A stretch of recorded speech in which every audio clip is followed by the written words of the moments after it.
ሴትዮዋ በፍቃዷ ካልተወችው በስተቀር ሁሉ ጊዜም አይቀርም ቢሞትም ተውርስ ገንዘብ ይወሰዳል አጋጣሚ ግን አንድ አያት ስሜትህን ሲነካው ደስ ሲል ሰደቀላህ ልትል ትችላለህ ድንገት ሰውየው እየጠባ እያረፈ ደግሞ መልሶ 5 ጊዜ ከደረሰ ነው የሚከለክለው ለጋብቻ ማለት ነው ተወሱል በመሰረቱ ክልክል ነው አንልም ግን በማን ነው ወደ አላህ የምትቀርበው ነው አይዋ ሎተሪ ይቆርጣል 10,000 ምናምን እንደዚህ ይደርሰዋል ከዛ ሐጅ አደርግበታለሁኝ ወይ ደግሞ መልካም ስራ ሰራበታለሁ ይላል ኪሳራ እንደሚያመጣ እየታወቀ ምናልባት አገኛለሁኝ ተብሎ የሚሰራ ግብይት ተቀባይነት የለውም ነው አታልሌ ዝም ብዬ አስቀረዋለሁኝ ብሎ ኒካህ ታሰረ ዚና ነው የሚል ሐዲስ አለ ራሱ وما أرسلنا قبلك إلا رجالا نوحي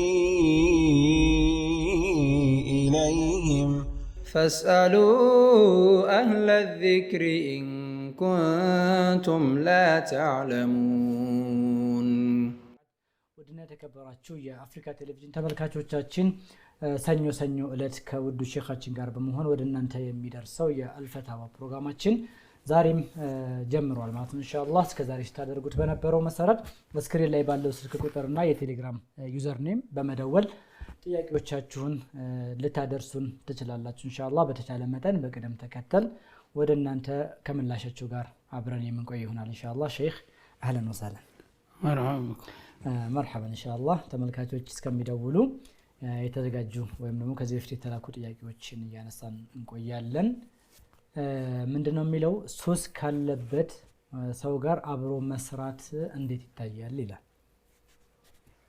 ብስሚላህ አልሐምዱሊላህ ወሰላቱ ወሰላሙ ዐላ ረሱሊላህ ሰለላሁ ዐለይሂ ወሰለም ያው ከተቻለ ንጹህ መሆን ይመረጣል ማንኛውም ነገር አንድ ሰው ከመጥፎ ባህሪያት የላቀ ጓደኛ ከተገኘ እሱ ነው የሚመረጠው ነው ምናልባት ያው እንግዲህ ካልተሳካና የፍላጎት ጉዳይ ካገናኛቸው ሱስ የሚያደርገው ሰው ራሱን ነው የሚጎዳው እንጂ አንተ ጥንቁቅ ስለሆንክ እሱ ጋር ለምን ተገናኘ ተብላ አትጠየቅም ያው የተቻለውን ያህል መምከር እሱ ነው እንዲመለስ አቋሙ እንዲያስተካክል መምከር ይኖርብናል ከዛ በኋላ እምቢ ካለ ግን ያው ተጠያቂው እሱ ነው ይሄኛው ሰውዬ አብሮ ስለተቀመጠ ወደሱ የሚሸጋገር ነገር የለም ላተዝሩ ዋዝረቱ ወዝራ ኡኽራ አንዲት ነፍስ የሌላን ሰው ወንጀል አትሸከም ነው የሚለው እስካልተባበረ ድረስ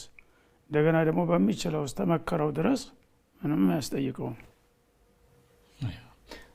ጀሚል ኢንሻአላህ ሌላኛው ጥያቄያችን ደግሞ ተወሱል ከሚያደርግ ሰው ጋር ተከትሎ መስገድ እንዴት ይታያል የሚል ጥያቄ አለ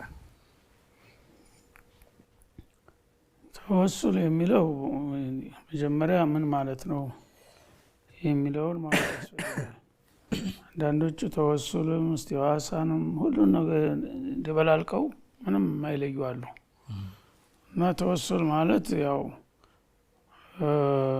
በገሌ ይሁንብህ በሚል ነው በእኛ ጋር የሚታወቀው በገሌ በሽዎቹ ወጥኖቹ ይሁንብህ ብሎ ጌታን መለመነው ጌታን ነው ግን ያንን የሚጠራውን አካል ጉዳዩን እንግዲህ በሱ ሰው ወዳጁ ይማለዳልና እሱ የሱን ስም በማንሳትና እሱን ተማሩ ወይ ተባባሪ ይሆነኛል እክዱ አርጉልኝ እንደሚባለው ማን በአካል ያለው የሞተውንም ጭምር ተወሱል ይሉታል ስለዚህ ተወሱል የሚለው መጀመሪያ ትርጉሙ ሸርዓን ምንድነው ማለት ያስፈልጋል እና ተወሱል የሚለው የቁርአንና ሐዲስ ያው ተቀርብ ኢላላህ ማለት ነው እና ተቀርብ ኢላላህ ደግሞ በሌላ ሰው ስራ አይደለም የሚሆነው በራሱ ስራ ነው የሚሆነው ማለት ነው እና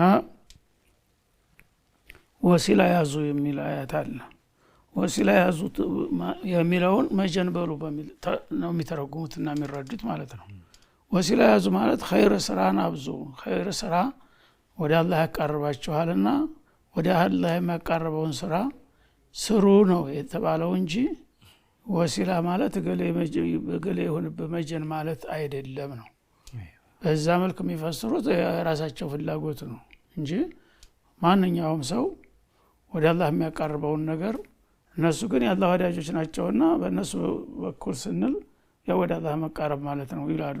አይደለም። የአላህ ወዳጅ ነብይም ቢሆን እንኳን ሌላው ሰው ነብዩ የሰራል አንተ ያልሰራውን ነገር በሱ ስራ ልትጠቀም አትችልም። አንተ መልአክም ቢሆን እሱ የሰራው تلك امه قد خلت لها ما كسبت ولكم ما كسبتم ነው የሚለው ቁርአን። እና ያለፉት ህዝቦች የሁዶቹ እኛ የነብዮች ዘርነን የነ ኢብራሂም የነ ኢስሐቅ የነ ያዕቆብ የነ እስማኤል የነ ሱለይማን የነ ዳውድ የነ ሙሳ ቆሳንና እነሱ በቃ ለኛ ይታደጉናል ብለው ያስቡ ነበር። እዛ ላይ ምን አላቸው አላህ ሱረቱል በቀራ ላይ تلك امه قد خلت لها ما كسبت ولكم ما كسبتم። እነዛ ትልልቅ የምትሏቸው አሁን በጊዜው ትልቅ ናቸው የሰሩትን ሰርተው የሰሩት ስራ ለራሳቸው ነው አለ እና ለማ ከሰበት ላለፉ ለነዘለ ሰራተኞቹ ውጤቱ አላቸው ወለኩም አከሰብቱ እናንተም ደግሞ በሰራችሁት እንጂ በሌላ ሰው ስራ እናንተ እንዴት ተጠቀማላችሁ ብሎ ነው ቁርአን ይመጎታቸው ማለት ነው። ስለዚህ ተወሱል የሚለውን ራሱ አዛብተው በመተርጉም ነው ሰዎች ለስተት የሚዳርጓቸው ማለት ነው። ተቀርብ ኢላላህ ማለት ነው። ተቀርብ ኢላላህ ደግሞ ያው ቢጧዓት ኢላህ ነው። የጌታ ያዘዘን በመስራት የከለከለን በመከልከል ነው ወደ አላህ የምትቃረበው እንጂ አንተ ምንም ነገር ሳትሰራ በዛ በሰራው ሰው ይከለላ በገሌ በኩል ያው ተከለሊ አልፋለሁ እንደማለት ነው። ያ አይሆንም ነው። ስለዚህ የተወሱል እንደዚህ ታልን በኋላ ተወሱል በመሰረቱ ክልክል ነው አንልም። ግን በማን ነው ወደ አላህ የምትቃረበው ነው።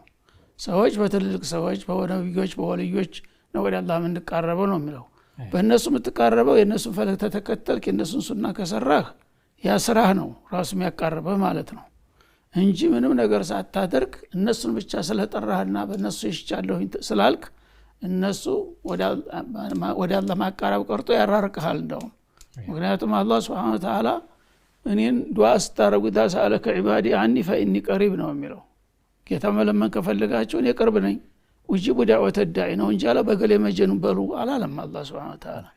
ቅርብ ነኝ እያለ አንተ እንደገና ዙሪያ ጥምጥም ተዳለለ ቅርብ ነኝ ቀጥታ ሙባሸራተን ጠይቀኝ ነው የሚለው አላህ። ግን ለመጠየቅ እዛው አያት ላይ ራሱ ቀጥሎ ፈኢኒ ቀሪቡን ወጅቡ ዳዕወተ ዳዒ ፈለስተጂቡ ሊ ይላል። ፈለስተጂቡ ሊ እኔ ጥሪያቸውን እንዲቀበላቸው ይፈልጋሉ እኔ ደግሞ የኔን ጥሪና እሱ እንደሚቀበሉ ፈልጋለሁ። እኔ ስሩ ያልኳቸውን ነገር ከሰሩ ተው ያልኳቸውን ነገር ከተው የመከርኳቸውን ተተቀበሉ እኔ ከዛ በኋላ ሌላ ሸርጥ የለኝም እቀበላቸዋለሁ ነው የሚለው አላህ። ሰዎች ግን ምንም ነገር ሳይሰሩ በገሌ ይሁንብህ ይላሉ ማለት ነው። በገሌ ይሁንብህ ማለት ምንድነው? እሱ ወዳጅ ነውና ለሱ ብዬ በቃ ብሎ ሰው ይንታ ይዞት አንድ ሽማግሌ መጥቶ ሲጠይቅ ለአንድ ጥፋተኛ ምን አደርጋለሁ እንግዲህ እርሶ ከመጡ ይላል። እንደዛ ነው ቀይ ሰው የሚናገሩት ማለት ነው። አላህ እንደዛ ተጽዕኖ የሚያደርግበት ሰው የለም በሱ ላይ ማለት ነው። አንተ ቀጥታ ናቶሎ እንደውም ክብር ሰጠህ እኮ ምንም ማደራደሪያ ያስፈልግም አንተ ጠይቀኝ እያለ ግን ለመጠየቅ አንተ አቋምክን አስተካክል። ወንጀለኛም ከሆንክ ተውባ አድርግ ምን ችግር አለው? ተውባ አድርግ ለምነው ጌታን። ግን ምንድነው የሚለው እኛ ወንጀለኛ ነን ወንጀል በሰራንበት ባወራንበት አፋችን አላህን እንትን ማለት እንደ መድፈር ይቆጠራል ይላል። ማሻአላህ ለምን ወንጀሉን አትተውም? እሺ ወንጀሉን ተውና አላህ ይታረቃል። እዛ ጊዜ ቀጥታ ጉዳይን ጠይቅ። እሱ ወንጀሉን ለማቆም ይሄ ነው እንግዲህ ተወሱል ስለተነሳ ነው። አሁን ዋናው ጥያቄ አልተመለሰም። በተወሱል ዙሪያ ግንዛቤያችን የተዛባ ነው እና የማስተካከል አለብን ለማለት ነው የፈለኩት ማለት ነው።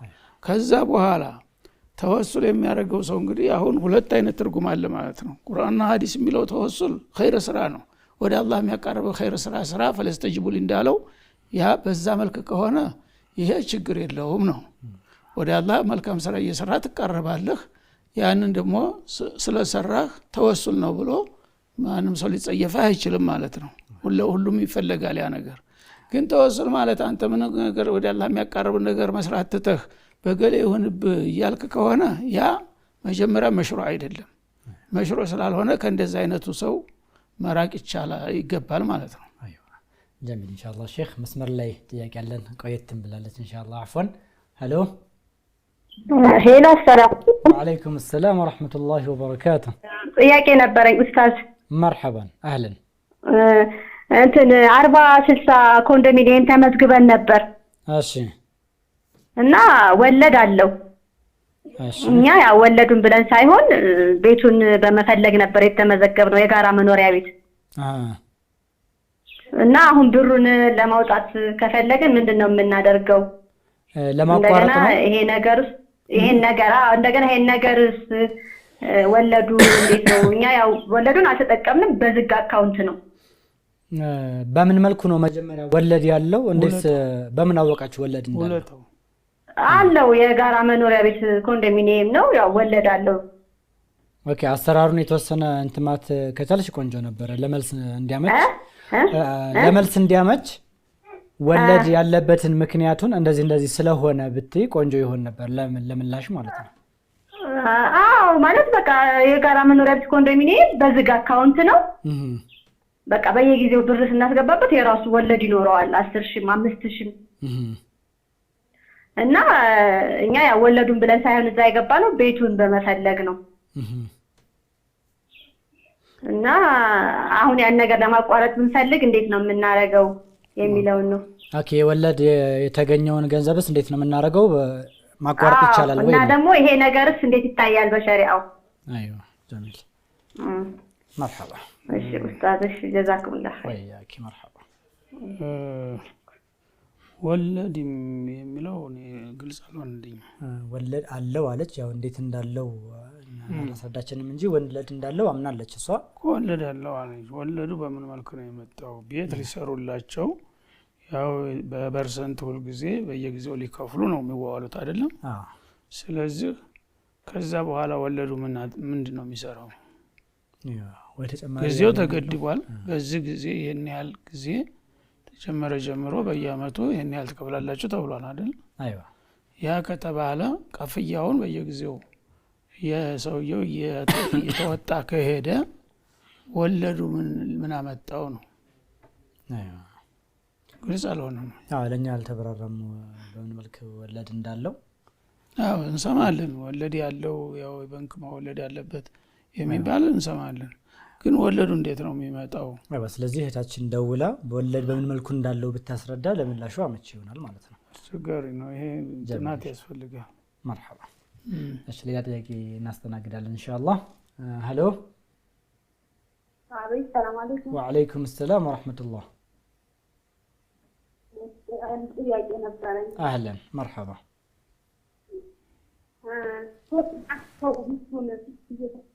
ብሎ ካለ ምን ካለ እስኪ አካባቢውና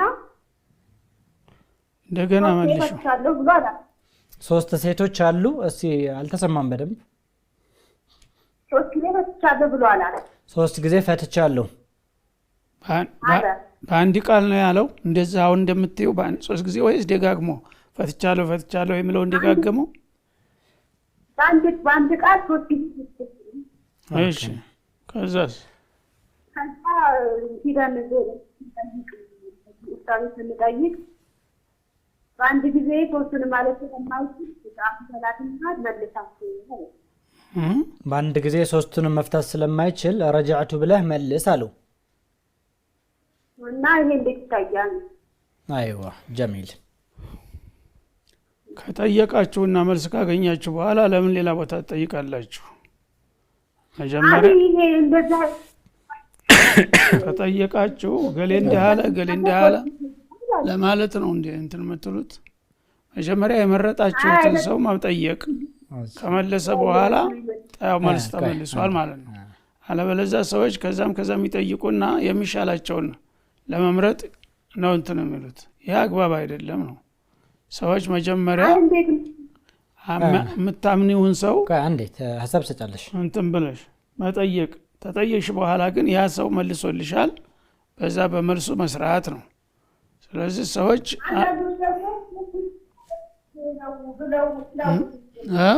እንደ 3 ይቆጠራል ይላሉ አንዳንዶቹ። ለዛ ጨንቆሽ ነው አንቺ? አዎ ጨንቆኝ ነው። እና ጥያቄው የራስሽ ነው? ኧረ አይደለም አልከርም። በቃ የሌላ ሰው ከሆነ ባለቤቱ ይጠይቅ። ባለቤት ነው መጠየቅ ያለበት። እንደዛ አወዛጋቢ ነገር በተለይ በትዳር መካከል ያለ ነገር በተናጠል አይጠየቅም። ባለ ጉዳዩ ይጠይቅ ያጋጠመውን ነገር ማለት ነው። ይሄ ግን በአየር ላይ ዝም ብሎ እንዲህ ይባላል የሚለውን ዝም ብሎ ገሌ እንዲህ አለ ለማለት ከሆነ ይሄ አስፈላጊ አይደለም ነው። ባለ ጉዳዩ ነው መጠየቅ ያለበት። መርሐባ። ባለ ጉዳዩ ሲደውል ያው የሚጠየቀውም ጥያቄ ስለሚኖር ማብራሪያ ምን ጠይቃለን እንዴት እንዳለ አይዋ ባለ ጉዳዩ ሲጠይቅ ያው እንደዚህ ይሄ ነው ወይ ተብሎ አንዳንድ ጥያቄዎችን ይጠየቃል ምላሽ ለመስጠትና ተመልካቾች ጥያቄዎቻችሁ በተቻለ መጠን የግል ጥያቄ ቢሆን ራሳችሁ ነው የተውስጥ ጥያቄ ባታመጡ ጥሩ ነው። አይዋ ጀሚል ኢንሻአላህ። ቀጣዩ ጥያቄያችን ደግሞ ቁርአን ቀርተው ሲጨርሱ ሰደቀላሁል ዐዚም ይላሉ እንዴት ነው ይላል። ያው በመሰረቱ ቁል ሰደቀላህ ይላል ቁርአን ራሱ ሰደቀላህ በል ይላል። የነብዩላህ ኢብራሂምን ታሪክ ታወራ በኋላ ያው ቁል ሰደቀላህ የሚል ቃል በአሊ ኢምራን ላይ አለ ማለት ነው። ስለዚህ ያን እንደ ልማድ አድርጎ ቋሚ አድርጎ መያዙ አግባብ አይደለም። አጋጣሚ ግን አንድ አያት ስሜትህን ሲነካው ደስ ሲልህ ሰደቀላህ ልትል ትችላለህ ድንገት። ያ አላህ ያለው ትክክል ነው ይላል ማለት ነው። ሁልጊዜ ግን ቀርቶ ባቆመ ቁጥር እንደ ልማድ አድርጎ ተያዘው። ያ ነብዩ እንግዲህ ቁርአን ሲቀሩም ሆነ ሌሎችንም ሲያቀሩ በመጨረሻ ሰደቀላህ የሚለው እንደዚህ ማርገው አይዙትም ነበር ማለት ነው። ዳውም አቁሙ ለማለት ሐስቡክ ነበር የሚሉት እና በቃ ይላሉ ሰው ሲያሰማ ለማስቆም ሲፈልጉ። አሁን ጊዜ ግን ሰደቀላህ ይላል ለማስቆም ሲፈልግ ማለት ነው። እንደዛ ልማድ አድርጎ መያዙ ማለቱ ክልክል ነው ለማለት አይቻልም። ክልክል ነው የሚሉ አሉ። ግን ቁል ሰደቀላህ ስላለ አላህ ሰደቀላህ ማለት ጌታ ያዘዘውን ነገር እንዴት ትከለክላለህ? ልማድ አድርጎ መያዙ ግን አያስፈልግም ነው። ልማድ መሆኑ ነው ቢድዓ ነው የሚሉት። እሺ መስመር ላይ ጥያቄ አለ ያሉን ነው። ሄሎ ሄሎ፣ ሰላም አለይኩም። ወአለይኩም ሰላም ወራህመቱላህ። ጥያቄ ነበረኝ። አህለን መርሐባ። አንድ ወንድሜ ማለት ነው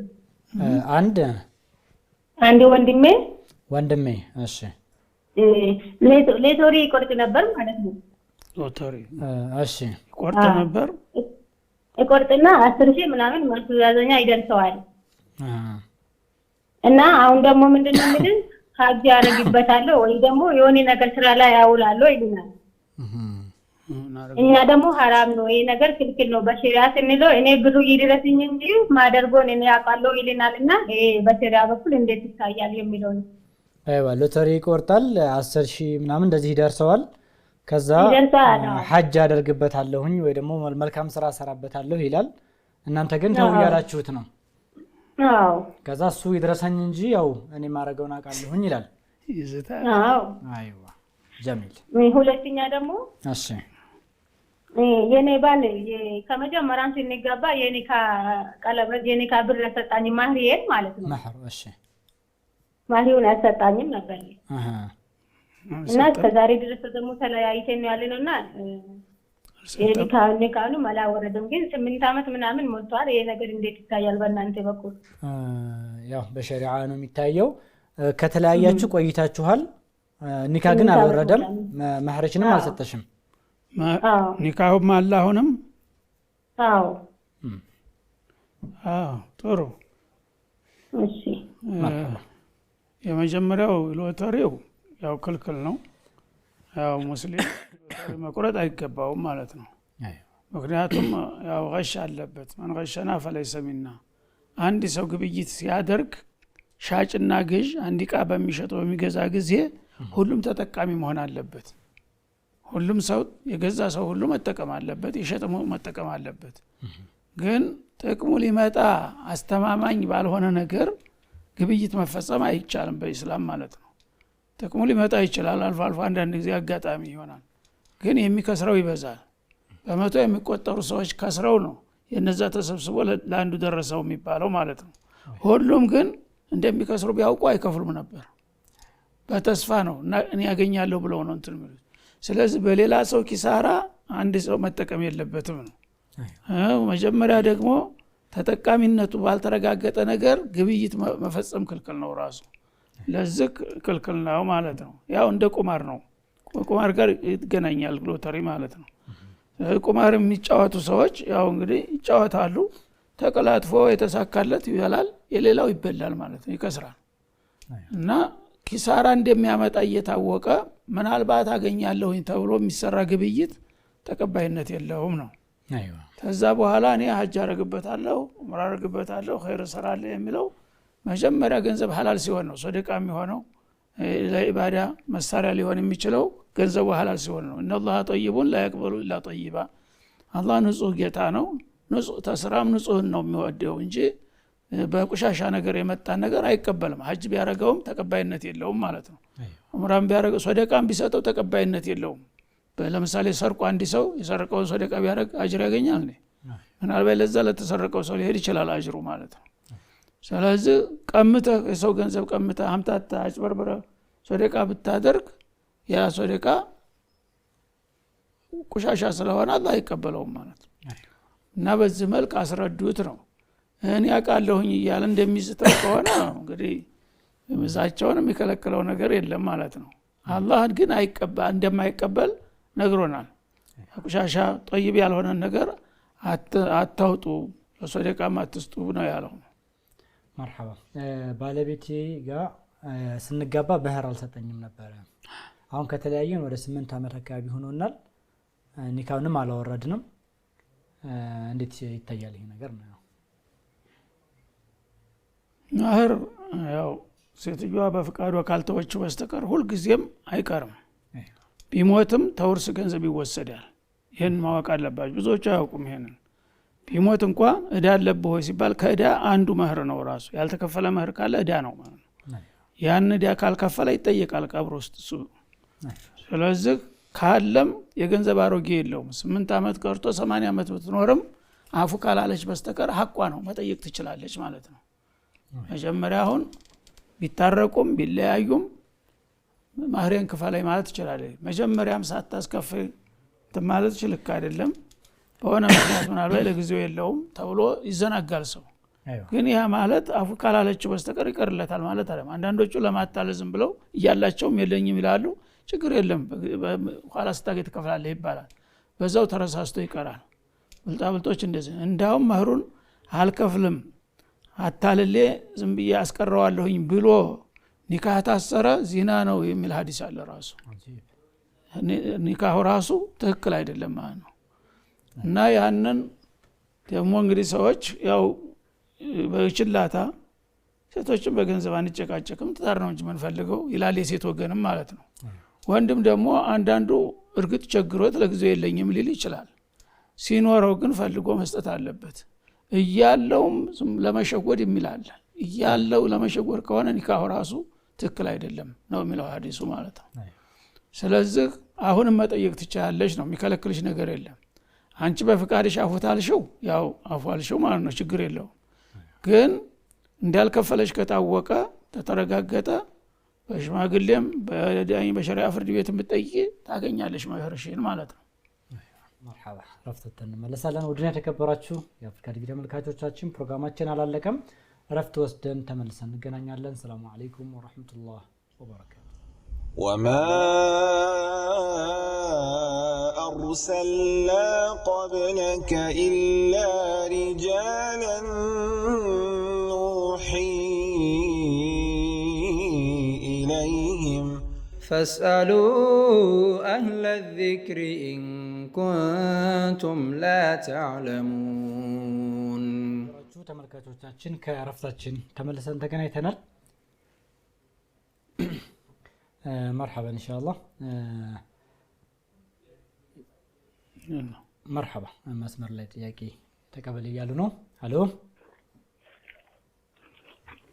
ሄሎ مرحبا اهلا ሰላም አማናችሁ አልহামዱሊላህ ዱዓ የአላህን ውሳኔ ይቀይራል የሚባለው ነገር ግልጽ ነው ዱዓ ቀደርን የአላህን ውሳኔ ይቀይራል እሺ مرحبا እሺ ሌላ ጥያቄ ይቻላል አሃዋሺ እንትን ይሄ ከአንዳንድ ቢድዓ ካሉ ሰዎች ጋር ቢድዓ ላይ ካሉ ሰዎች ጋር አንድ አይነት ሙስሊም ሁሉም አንድ ነው የሚሉ አሉ አንድ እንሆን ሌሎቹ ደግሞ ከነዛ ተውሂድ ላይ ከሌሉ ሰዎች ጋር እንዴት አንድ ላይ እንሆናለን የሚሉ አሉ።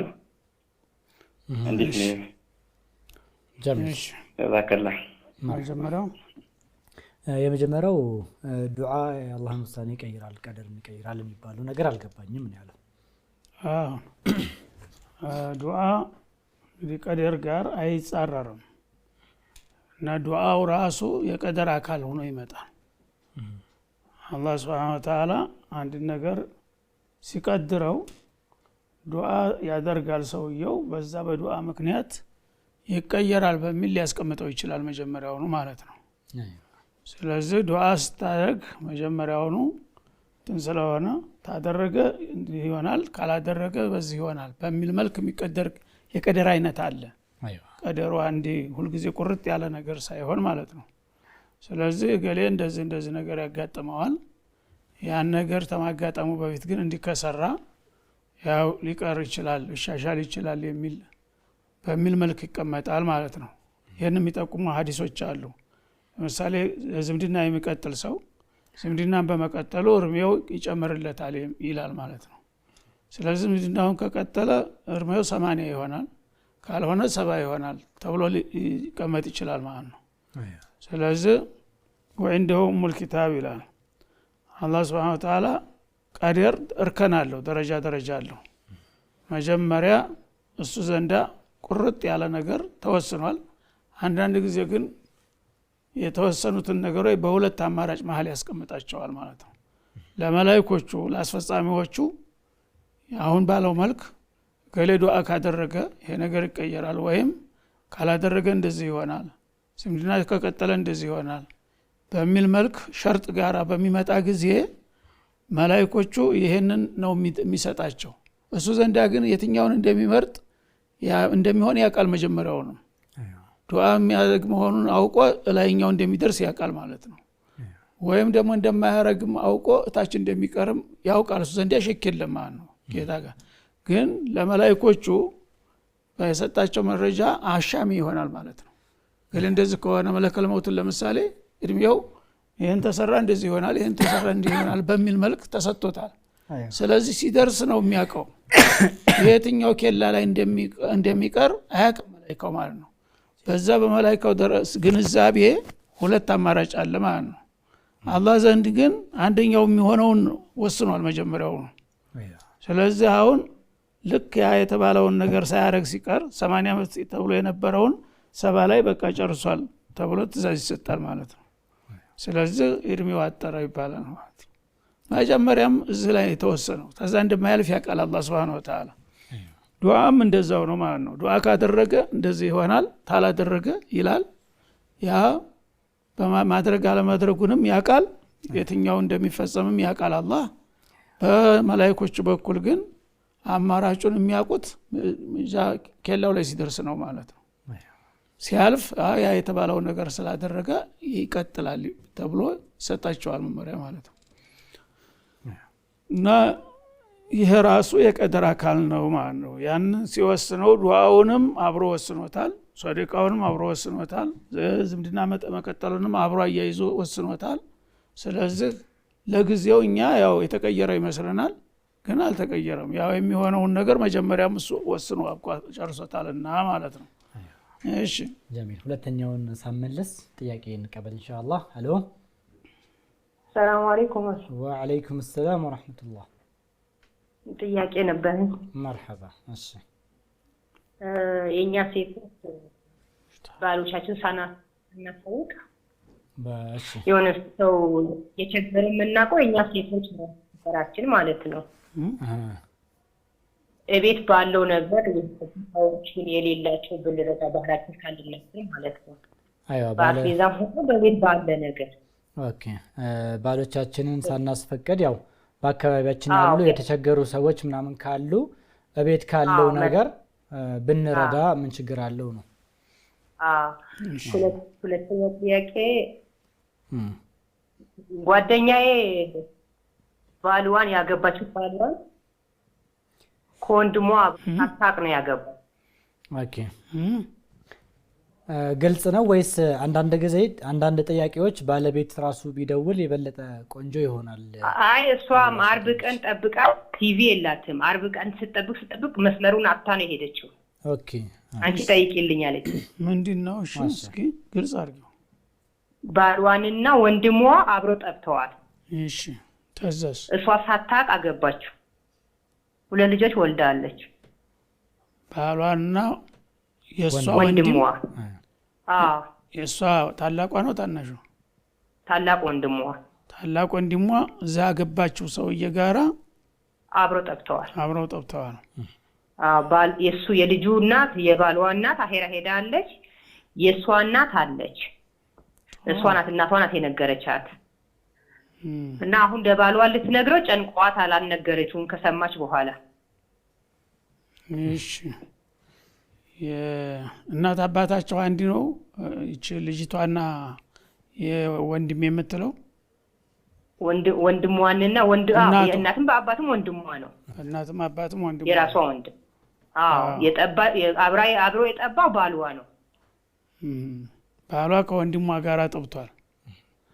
ስለዚህ ያ ተወንድሟ ጋር ሲጠባ ማንኛውን ነው የጠባው? የሷን እናት ነው የሱን እናት? ሁለቱም አጥብተዋል። ሁለቱም እናት ተጠባብተዋል። ተጠባብቶ ያንቺ እኮ እኔ አጥብቼዋለሁ ለምንድን ነው ያገባሽው አሉ። እነሱ አዲስ አበባ ሆነው የተጋቡት፣ ገጠር ደግሞ ጎረቤት ነበሩ። ጥቢቱ ግን ምን ያህል ነው? ብዙ ጊዜ ነው ደጋግሞ ያጠቡት ወይስ እንደው አንዳንድ ጊዜ ልጅ ሲያለቅስ ዝም ብሎ አንዴ ሁለት ጠባርጎ እንትን የሚሉ አሉ? እናቱ ወጣ አንድ ቀን መጣ ስትጠብቅ መስመሩ ስታጣው ነው የሄደችው። አይደለም ሳይሆን የጥቢውን ሁኔታ ነው አጠባቡን ነው የምጠይቀው። የጥቢው ሁኔታ አንዴ ብቻ ጎረስ አድርጎ ስለጠባ ወይ 2 ጊዜ ብቻ ጎረስ አድርጎ ስለጠባ አይከለክልም። ጥቢው ራሱ ቢያንስ 5 ጊዜ ሰውየው እየጠባ እያረፈ ደግሞ መልሶ 5 ጊዜ ከደረሰ ነው የሚከለክለው ለጋብቻ ማለት ነው። አለዛ አንድ ጊዜ ብቻ ቀመስ አድርጎ የሚቀር ከሆነ ያ አልሞላም ማለት ነው፣ ለመከልከል አይደርስም። ስለዚህ አሁን እናቷ ሁለቱም ተጠባብተዋል። የዚህም እናት የዛም እናት ነው የምትይኝ? ያ ከሆነ ያው ወንድምና እህት በጥቢ ተገናኝተዋል ማለት ነው።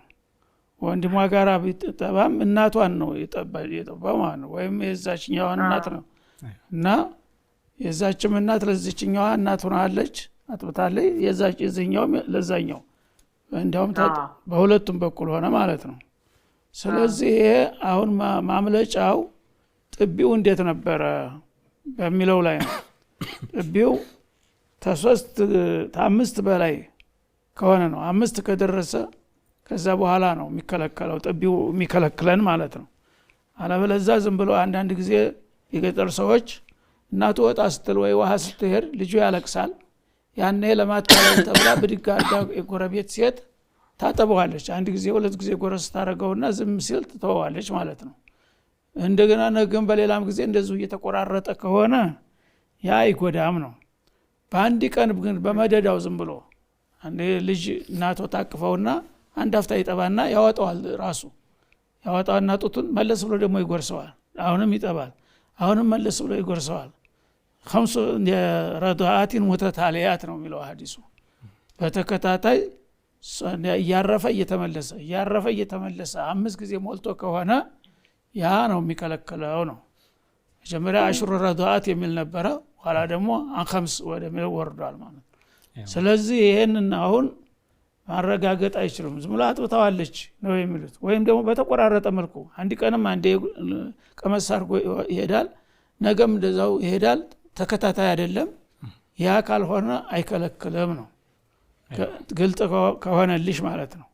አንድ ጊዜ እዚህ ቁጭ ብላ ልጁን ጡቷን ትሰጠዋለች። አንድ አፍታ ይመጠምጥና ያው አረፍት ያረጋል፣ ያወጣዋል፣ መልሶ ይጎርሰዋል። አሁንም መልሶ እንደዛ እያለ በተከታታይ 5 ጊዜ ጠብቶ ከሆነ ነው ጋብቻ የሚከለክለው ነው። ተዛ በታች በ2 ጊዜ 3 ጊዜ 4 ጊዜም ጠብቶ ከሆነ 5 እስካልሞላ ድረስ አይከለክልም ነው። ስለዚህ አንቺ ይህንን መጎርጎር የለባቸውም። ምናልባት 5 ጊዜ ላይ ሆን ይችላል። እነሱም አሁን ይረሱታል። ምን ያህል እንዳጠቡ ላያውቁ ይችላሉ ቢኖሩም እናቶች ማለት ነው። ስለዚህ ይሄ እህቲማል ነው ያለው። ምናልባት አማራጭ ስላለ እንደዛ ላይሞላ ይችላል በሚል ብትወዙት ይችላል። የሰው ትዳር ከምታፈርሱ ማለት ነው። ጀሚል የሷ መስመር ተቋርጧል። መልእክቱ ግን ደርሷታል ብለን ኢንሻአላህ እንጠብቃለን።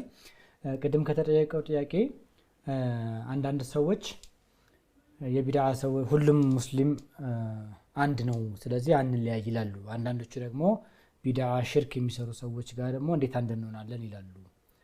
እንዴት ይታያል ይላል ይሄ ነገር?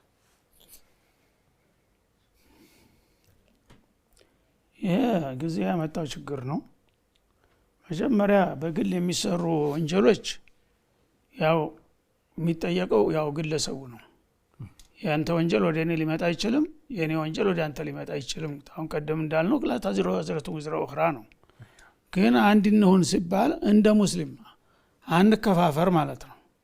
አንዱ ሌላው እንደ ካፊራ የተወሰነ ችግር ስላለ ለዛች ነገር ብሎ አጋኖ ተኩፍር ተዲን የማያወጣውን ነገር ወጣሃል ብሎ መቆራረጥ የለበትም ለሚል ከሆነ አሁን ይሄ መለያየት የለም ነው።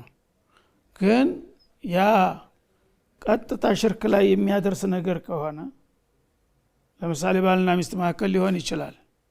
ያኔ አብረው ለመኖር ይችላል። ሽርክ ነው የሚባል ደረጃ ደረጃ አለው። የቢድዓ እኮ ዝም ብሎ ብዙ ሰዎች ቢድዓን በጥቅል ነው ዝም ብለው የሚወስዱት። ጥቅቅኗ ቢድዓ ሁሉ ተዲን እንደሚያወጣ አድርገው የሚያዋሉ እና በቀጥታ ቢድዓ የሚባለው ነገር ሽርክ ላይ የሚጥል ከሆነ ኩፍር ላይ የሚጥል ከሆነ ከእስላም ወጥቷል ተብሎ ለምሳሌ እንደዚህ የሰራ ሰው ሙስሊም ነው አይደለም ተብሎ እውቀት ያላቸው ዓሊሞች ተጠይቀው ፈትዋ የሚሰጡበት ከሆነ ማለት ነው ያኔ ተዲን ስለሚወጣ ባልና ሚስት ሆነው ሊኖር አይችሉም።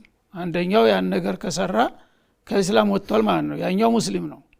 አብረን አንቀጥል ማለት አይቻልም የሚባለው እዛ ላይ ነው። አለበለዛ የተለያዩ ሰዎች ጎረቤቶች ወይም የሰፈር ሰዎች የሰሩትን ወንጀል ቢሰሩ ሙስሊም አይደለህም ብዬ እኔ ታቤላ መለጠፍ የለብኝም። ተውባ እንዲያደርግ መምከር አለብኝ፣ ማስተማር አለብኝ ከቻልኩኝ ማለት ነው። አበዛ ገሌ ሙስሊም አይደለም እንዲህ ያደርጋል እያሉ ማክጨልጨልና ሙስሊሞችን መበታተን ተዛ ቢድዓው ያላነሰ ሌላ ወንጀል ነው የሚሆነው ማለት ነው። ቢድዓው ደረጃ ደረጃ አለው። ደረጃው ከዲን የሚያወጣ ከሆነ ያው ተዲን ወጥቷል። ያን ደግሞ እውቀት ያላቸው ሰዎች ናቸው። ማንም ሰው ዝም ብሎ የጠላውን ገሌ እንዲህ ነው ብሎ መፈረጅ አይፈቀድለትም። ብቃት ያላቸው ዓሊሞች ያን ነገር ማስረጃ አስቀምጠው ይህን የሰራ ሰው ተዲን ይወጣል የሚሉበት ደረጃ ላይ ደርሶ ከሆነ ያኔ ገሌ ተዲናችን ወጥቷል ሊልና ሊርቀው ይችላል ማለት ነው። ጥቅቅን ነገሮች ከሆኑ ግን እነዛ ጥቅቅን ነገሮች ከዲን ያወጣው ወንጀል ነው። ወንጀል ግን አህለሱና ወንጀል የሰራ ሰው ሁሉ ካፊር ነው ብሎ አያምንም። ተውባ እንዲያደርግ ተመክረዋለህ።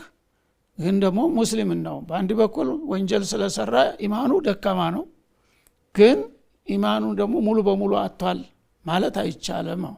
በዚህ መልክ ማየት አለብን። ዝም ብለን ትንሿንም ትልቋንም ብድግ አድርገን ገሌ ቢቡተዲ ነው እሱ ሰላም እንዳትለው እሱ ጋር እንዳሰግድ የሚለው በጥቅሉ የባሰ ነው ማለት ነው። ሙስሊሞችን መበታተን ከዛ ያኛው የግል ወንጀል ነው እየሰራ ያለው።